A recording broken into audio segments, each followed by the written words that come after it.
it's Karen Burniston here with my monthly designer challenge video. The theme this month is yummy, and so everyone is making cards with things that they think are delicious. I decided to make an ode to chocolate card. This uses our spinner square die set twice in a slimline card. I had an idea that I wanted to create a card front that looked like a big chocolate bar. I used the largest long rectangles crosshatch die, and then just a little scrap of teal and a little bit of silver foil, and then cut those with the die and then just tore the edges and glued them together. And that's going to be the wrapper that's been mostly torn off of the candy bar. And the candy bar itself, I'm going to build on the next size down rectangle from that set. And then for the squares, those actually came out of the spinner square die set that I'm going to be using for the interior. And it just happened to work out that that square was so perfect to work on that rectangle, and that I could get two squares across with just a little bit of gap between them. So I put one set of solid squares on, and then I used our alphabet die set to die cut out the letters for the word chocolate out of a second set of squares. And then I'm gluing the set that has the letter removed over the top of the first one so that it'll have more dimension to it. And then I'm also going to sink in the die cut letter so that it just ends up being an inlaid look. And then I just continued with that same process until I'd filled in the candy bar with the word chocolate. Then, because that was an odd number of letters, I needed something in the final square, so I went with the stitched heart out of our Love Charms set. And I didn't have to worry about the final two squares because I knew that the wrapper would cover it. But I thought my wrapper set looked a little plain, so I decided to go in and emboss the next size down rectangle into the piece so that it would add those embossed lines. I also thought just a little bit of shimmer to the letters might look nice, so I'm using a Nuvo glitter gloss pen for that. And most of the gloss part will evaporate and just leave some shimmer. Then I thought the candy bar might look nice against silver, so I went with that silver mirror card again and the largest crosshatch rectangle as a backdrop for my candy bar. I also used that large crosshatch rectangle to cut out the center of a piece of brown cardstock just to kind of save the middle part since I had so many layers going here. And then I'm just going to put all of that onto the front of my card. The card itself was just a piece of white cardstock cut to 8 inches wide by 9 inches tall, scored in the middle for folding to make a 4x9 slimline card. So that one's a little bit larger slimline size, but still fits in a number 10 envelope for mailing. I noticed right away the difference in the weight. I had a lot of layers on the front and just a single layer on the back, so I decided to even that out a little bit by just adding one of those crosshatch long rectangles to the back of the card, and I like that balance much better for supporting those two opposite pop-ups. Okay, so moving on now to the card's interior. I found a piece of Echo Park paper in my stash and I cut it to 2 panels, 3 3/4 by 8 3/4 to wallpaper the inside of the card. The spinner square die set includes a lot of cool decorator dies to be able to layer up some fun squares for the top of the pop-up. So I went with the largest square out of a dark chocolate color and then used those mitered frame edges out of a lighter chocolate color. And then I'm going to use the next size square down with some white cardstock, but I'm actually going to brush it with some brown ink before die cutting. And since that has ink on it, I've got to be careful to just set it down one time and not let it slide as I make my sandwich to run it through the die cutting machine. I am using my Spellbinders Platinum 6 today, but of course you can use any die cutting machine that can accommodate a wafer thin die. So it's not going to give a perfect look. It's going to be messy and grungy, but it really does pick up the texture that's in that die and is perfect for a chocolate themed card. And I keep a rag handy to wipe my dies off after using them with ink. So now I will layer my white square onto the big brown one, and then I will use my LINECO neutral pH adhesive in my fine tip bottle. We do sell both of those items on our website to attach that lacy frame. And I have the other pieces just lying on there to kind of make sure that I get a pretty good spacing on this. So in good news, I think I got the lacy frame pretty well centered. In bad news, it's not exactly straight, but the design of this card is going to disguise how crooked I made that inner frame. Okay, so I made another one of those layered squares, did a better job on my lacy frame for the second one, and now I am die cutting 2 of the spinner square mechanisms for the pop-up inside the card. I think what helps with the spinner square, if it's your first time using it, or if maybe you need a little refresher because you haven't used it in a while, is to go ahead and take a pencil and draw in the score lines that you can see easily on the piece. This mechanism ends up being completely hidden underneath the square, so you really don't even have to erase those pencil lines after, and they can really help you kind of remember how to fold it. But the first step is to do mountain folds along the bottom vertical folds. So see what that makes? It's got a little, that's giving it some height. And then we're going to do the mountain folds on the other half. Okay, so I'm going to skip that little short one in the middle and do the 3 mountain folds. And then that little one that connects them is actually the only valley fold in the piece. And that's what brings that upper section of the pop-up up to hold the square. Okay, now I'm going to move on to those diagonal folds that define what I like to call the little champagne glass. So if you keep the thing closed, you can work through the folds in both directions. And then what you want to do is you want to collapse that little champagne glass triangle so that it folds down into the piece. And it's just going to take the square with it. So the square that's attached is just now on the back because you collapse those inward. See how that works? Okay, then there's this little perforation line, and that's what brings the square over to the front again. And it's only the little triangle that's underneath the perforation line that gets adhesive, because it's only that section that gets glued down. So then you just kind of pinch it. You can see how that square is split right there, so that as those triangles collapse into the piece, they take just that one quadrant of the square with it, and the rest just stays towards the outside. So that's how the spinner square works. And once you get it, you get it. So it's a little tricky the first time, but just kind of keep at it. Okay, so speedy fast, I'm going to do that again with the other spinner square mechanism, just repeating the exact same process on the folds. And there are 2 videos, assembly videos, on the product page for the spinner square if you want even more instruction on that mechanism.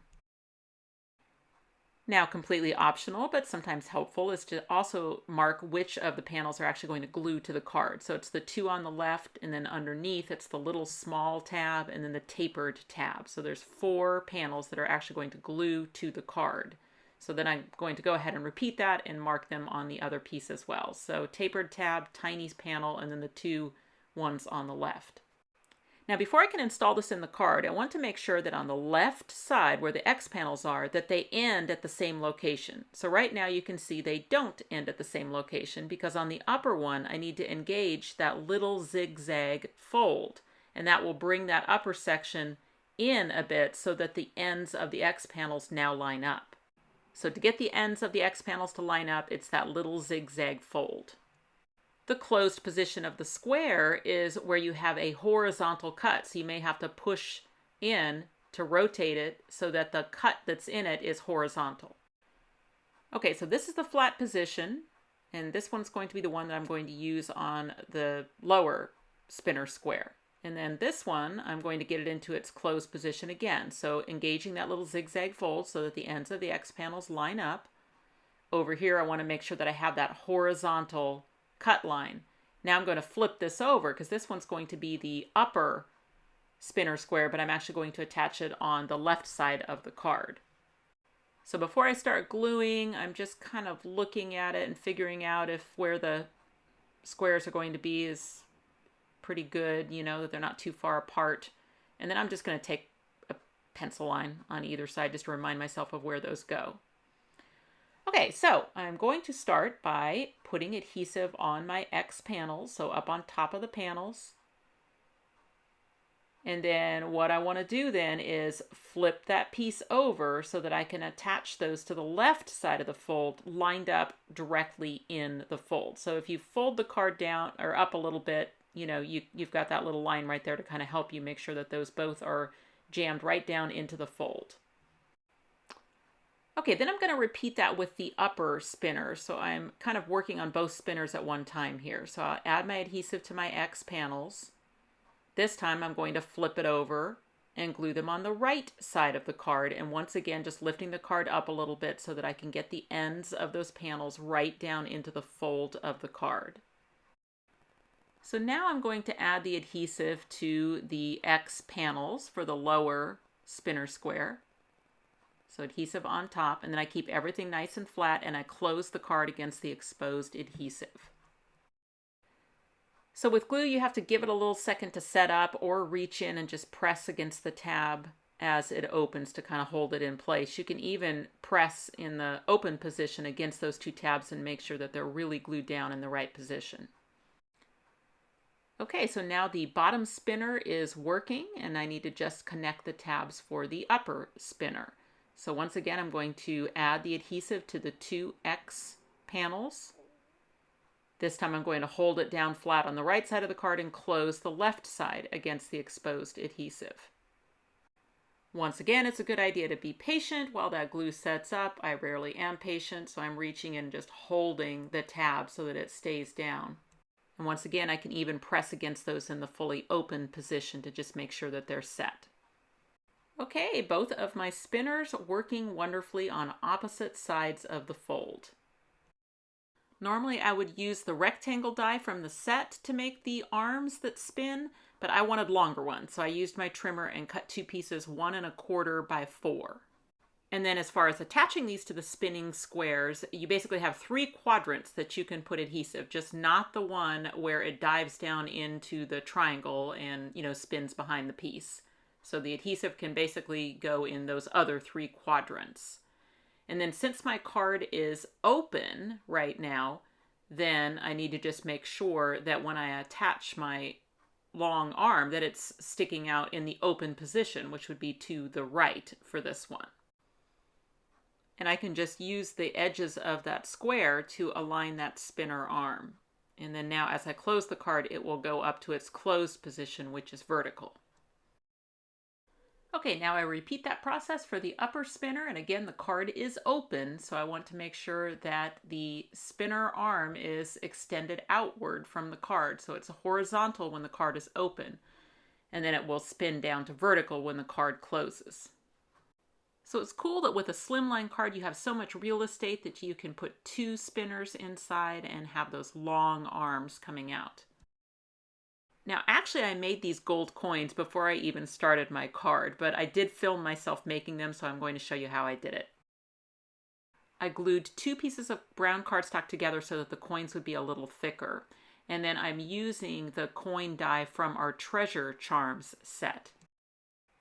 Okay, after die cutting, then I want to simulate the look as though a bite was taken out of the chocolate coin. So I'm going to use the ruby necklace from the same set for that, and just get it over the edge of the coin wherever I want to take the bite out of it. In this case, I'll just do it where the charm hole is because it'll take that off in the process since I'm not using these as charms. So I just break that bit off and then it'll have that look as though it has teeth marks in it. I went stash diving looking for some gold paper and I found some that was nice and thin, but it already had some words embossed on it. But I figured that if I embossed the die, it would squish out those words anywhere. You wouldn't see them as that much.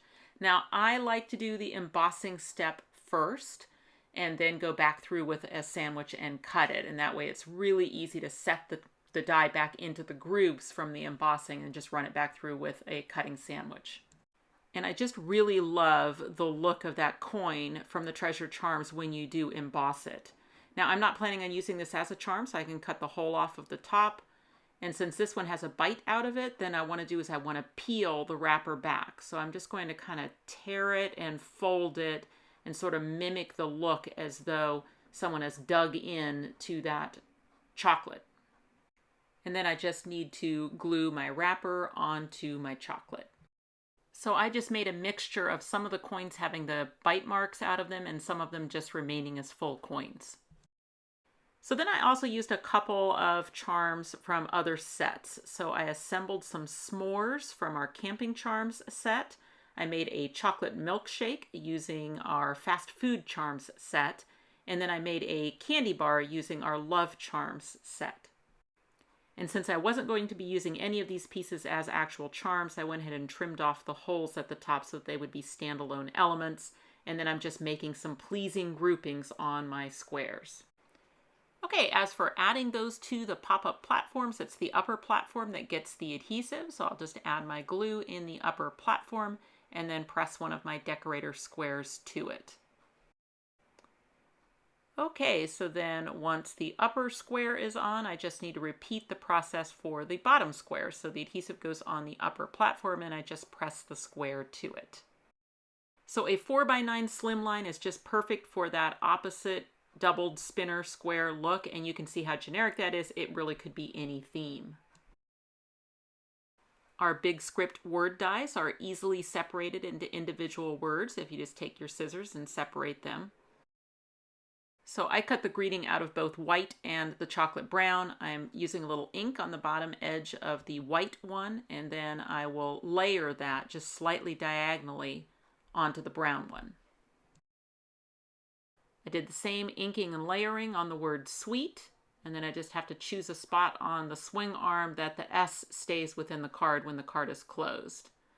And then I'll do the same thing with the other half of my greeting on the upper spinner arm.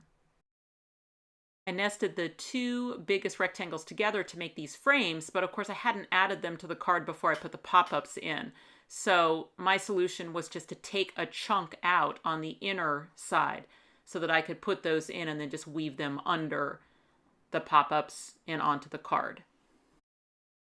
And then my last little bit of decoration was a couple squares, one just decorated with another one of those love charms, and then one left open so that I can use it as a place to sign the card. So I see this as being used for anything. I mean, you're just telling someone you're sweet, so that could be your sweet thank you or birthday card or just a thinking of you or hello type of card. It measures 4 inches by 9 inches when it's closed, so it will fit in a number 10 business envelope. Check the description box below for supply links as well as a link to the blog post, and that's where you will find pictures of this card as well as all of the yummy inspiration by our very talented international design team. Thanks for watching.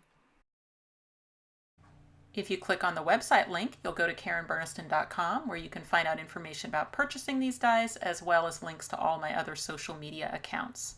You can subscribe to this YouTube channel and check out some of my other videos. Thanks so much for watching, and I'll see you next time.